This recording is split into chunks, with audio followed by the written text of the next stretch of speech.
जय हिंद दोस्तों। आज हम बात करने जा रहे हैं एक ऐसे अंतरराष्ट्रीय सम्मेलन की जिसने पूरे एशिया और विश्व राजनीति का ध्यान अपनी ओर खींचा है। जी हां, हम बात कर रहे हैं एससीओ समिट 2025 की, जो इस बार चीन के शहर तियानजिंग में 31 अगस्त और 1 सितंबर को आयोजित हुआ। इस वीडियो में हम जानेंगे इस सम्मेलन की अहम बातें क्या रही, भारत की भूमिका कैसी रही और इसका असर आने वाले समय में विश्व राजनीति और अर्थव्यवस्था पर कैसे पड़ेगा। सबसे पहले समझते हैं कि एससीओ आखिर है क्या। एससीओ यानी संघाई सहयोग संगठन, जिसकी स्थापना साल 2001 में हुई थी। शुरुआत में इसके 6 सदस्य देश थे: चीन, रूस, कजाकिस्तान, किर्गिस्तान, ताजिकिस्तान और उज्बेकिस्तान। बाद में इसमें भारत और पाकिस्तान 2017 में जुड़े और ईरान 2023 में इसका स्थायी सदस्य बना। आज के समय में एससीओ दुनिया के सबसे बड़े क्षेत्रीय संगठनों में से एक है, जिसकी पहुंच एशिया की लगभग आधी आबादी और विशाल आर्थिक शक्ति तक है। इसका मुख्य उद्देश्य है क्षेत्रीय सुरक्षा, आतंकवाद से निपटना, आर्थिक सहयोग बढ़ाना और बहुध्रुवीय विश्व व्यवस्था को आगे बढ़ाना। अब आते हैं 2025 की मीटिंग पर। इस बार का शिखर सम्मेलन खास इसलिए रहा क्योंकि सबसे पहली बार एससीओ डेवलपमेंट बैंक और कॉमन बॉन्ड इश्यू पर गंभीर चर्चा हुई। चीन ने इस सम्मेलन में अपने विजन को साफ किया। उसका कहना है कि एससीओ को अब केवल सुरक्षा मंच से आगे बढ़कर एक आर्थिक और वित्तीय संगठन के रूप में विकसित होना चाहिए।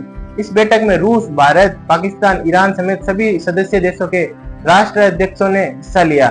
चीन ने इस सम्मेलन को अपने घरेलू शहर तियानजिंग में आयोजित करके एक बड़ा संदेश दिया।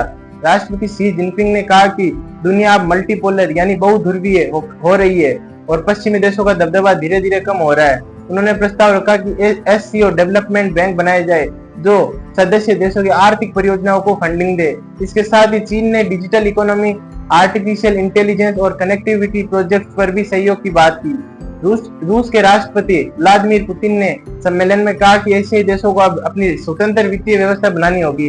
उन्होंने सुझाव दिया कि डॉलर पर निर्भरता कम करने के लिए एससीओ देशों को अपने कॉमन बॉन्ड्स और पेमेंट सिस्टम बनाने चाहिए।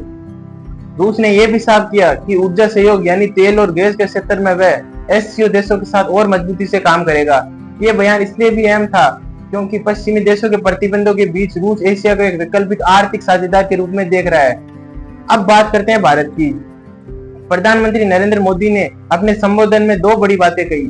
पहली, आतंकवाद और चरमपंथ के खिलाफ कड़ा रुख।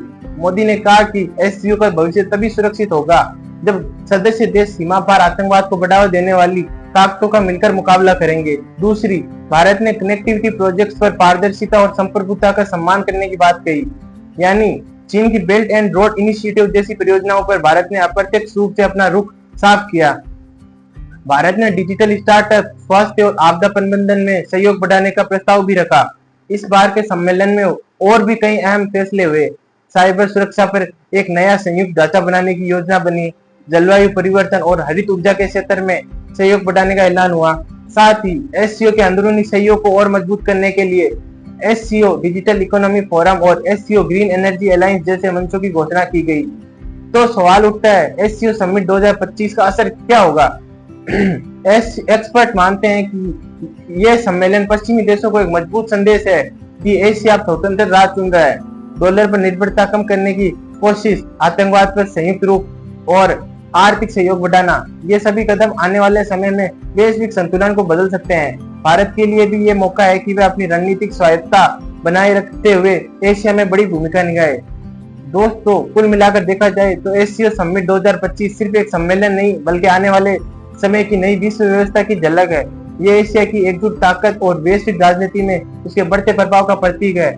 आपको क्या लगता है, क्या एससीओ वास्तव में पश्चिमी देशों के वर्चस्व को चुनौती दे पाएगा?